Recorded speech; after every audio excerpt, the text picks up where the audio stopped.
Les titres principaux, le Premier ministre tchèque Petr Fiala est arrivé à Addis Abeba pour une visite de travail de 3 jours en Éthiopie.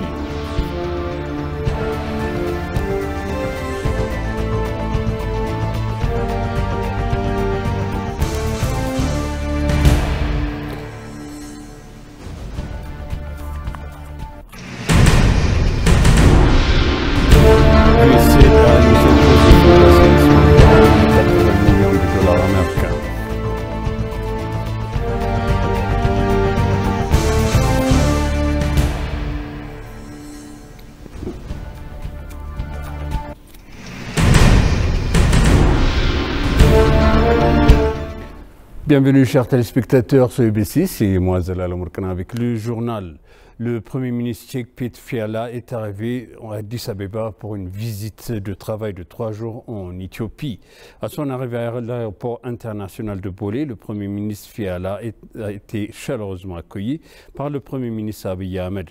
L'objectif de la visite du Premier ministre Fiala est de renforcer davantage les liens bilatéraux stratégiques et la coopération de la République tchèque avec l'Éthiopie, notamment en termes de développement et d'investissement. Le Premier ministre Fiala et sa délégation échangeront également des points de vue avec des responsables gouvernementaux concernés sur le développement du secteur minier et l'échange de la coopération culturelle avec l'Éthiopie. Concluant sa visite de travail en Éthiopie, Fiala poursuivra sa visite dans d'autres pays d'Afrique subsaharienne, à savoir le Kenya, le Nigeria, le Ghana et le Côte d'Ivoire.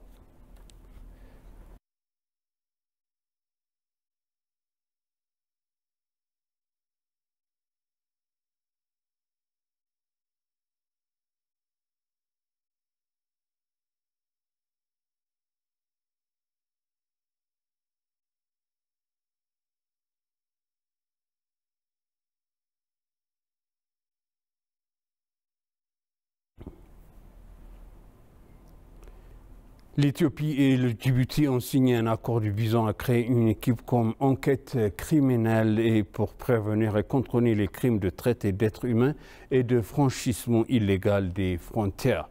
Le ministre d'État chargé de services juridiques et judiciaires du ministère de la Justice, Almante Adego, et la ministre Moulissa Abdissa, chef du département des opérations du bureau des enquêtes criminelles de la commission de police fédérale d'Éthiopie, et M.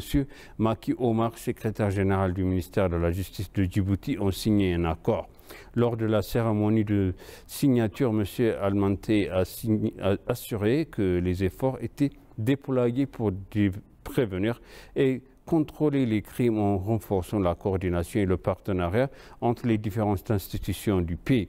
Dans le même temps, le secrétaire général du ministère de la Justice de la République de Djibouti, M. Maki Omar, a certifié que son pays s'engage à travailler avec l'Éthiopie pour prévenir les crimes de traite et d'êtres humains et de franchissement illégal des frontières pour amener les criminels devant la justice.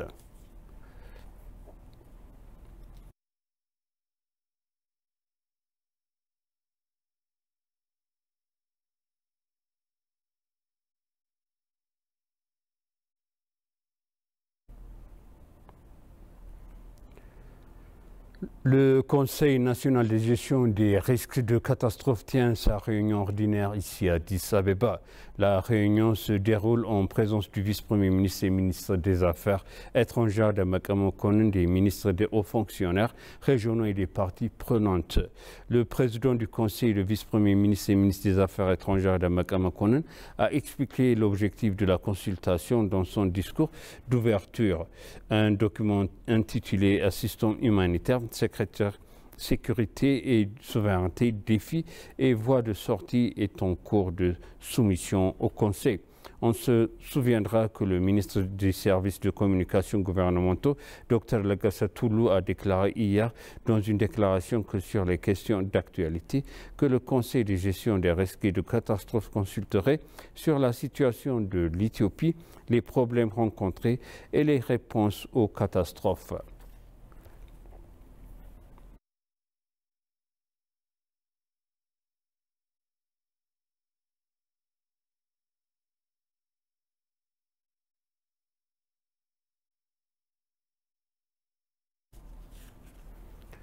L'Université d'Addis Abeba et l'ambassade de Chine ont signé un protocole d'accord sur les bourses d'amitié dans les locaux des universités. Il y a une collaboration continue entre l'UAA et l'ambassade de Chine, a déclaré Samuel Kefli, président par intérim de l'Université d'Addis Abeba, lors de la cérémonie de la signature, ajoutant que l'ambassade soutient les étudiants des programmes des cycles supérieurs et du premier cycle. L'ambassadeur en Chine, en Éthiopie, Zhao Ziyuan, a déclaré que l'ambassade de Chine a accordé une grande importance à la coopération avec l'Université d'Addis Abeba. L'ambassade encourage et soutient les programmes d'échange d'études et de personnes ainsi que les collaborations de recherche conjointes entre l'Université d'Addis Abeba et les établissements d'enseignement supérieur chinois, a-t-il souligné.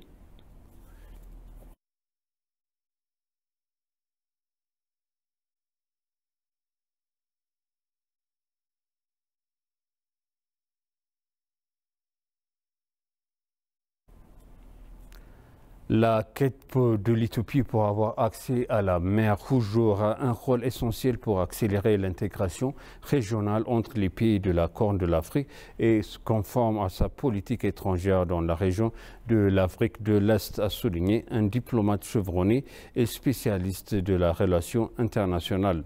S'adressant à ENA, l'ambassadeur Runa Zana, diplomate chevronné, a déclaré que l'Éthiopie réclame depuis longtemps l'accès à la mer Rouge. Cette fois, l'Éthiopie a formulé une demande basée sur les principes du donnant-donnant ainsi que sur les partages des bénéfices qui ont été mis en pratique dans la diplomatie contemporaine.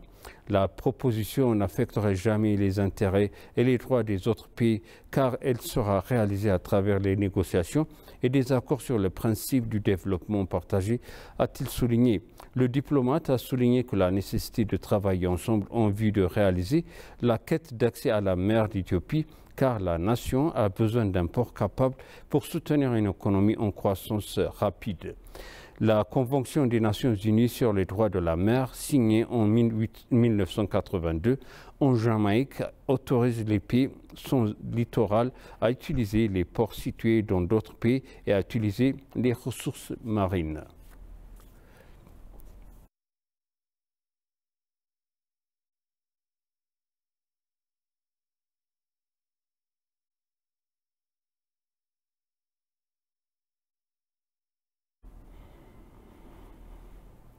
La ministre d'État des Affaires étrangères, l'ambassadeur Burtukana Yano, a déclaré que les préparatifs nécessaires sont en cours pour accueillir les succès sur la 37e sommet de l'Union africaine et la 44e réunion du Conseil exécutif.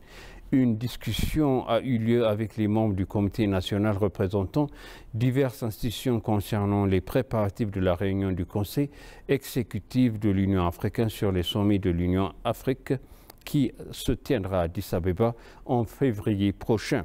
La présidente du Comité national et ministre d'État, l'ambassadeur Burtukana Yano, a déclaré que bien que les ministères des Affaires étrangères sont principalement responsables de la réalisation de ce plan, elle travaillera en coopération avec diverses institutions fédérales et l'administration municipale d'Addis Abeba pour mener à bien cet événement.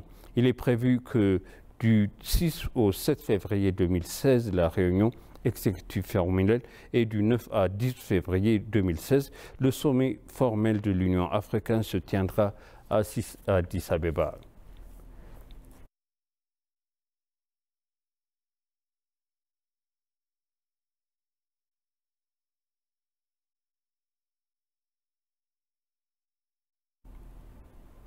La zone franche de Diredra est prête à démarrer ses opérations en plein potentiel et à accueillir des activités de logistique et d'autres secteurs d'investissement et en dehors du secteur manufacturier, a déclaré le ministère de Commerce et de Relations régionales Gebremes Shala. Le ministre a observé les activités de production des investisseurs locaux et internationaux dans les zones de libre-échange de Diredra en compagnie Aklilu Tadesse, PDG de la Société de développement des parcs industriels. La zone de libre-échange de Dredora accueille actuellement des investisseurs sur le secteur manufacturier et lors de la proclamation de la zone économique spéciale a été approuvée par le Conseil du ministère et envoyée à la Chambre des représentants dans les affaires logistiques.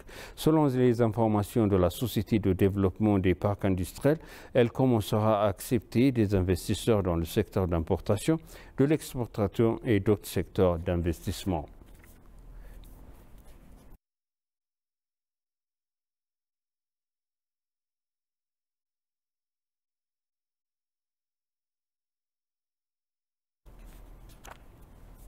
Et pour conclure, le journal, l'Organisation américaine de développement des internationales USAID a annoncé le projet d'eau et d'assainissement environnement de 80 millions de dollars américains qui sera mis en œuvre en Éthiopie.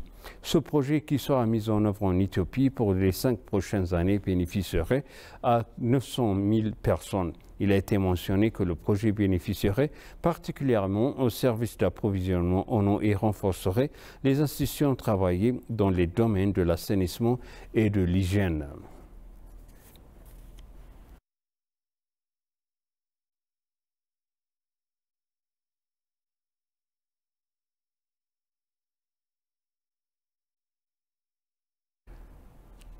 Et maintenant, je répète le titre principal. Le Premier ministre tchèque Petr Fiala est arrivé à Addis Abeba pour une visite de travail de 3 jours en Éthiopie.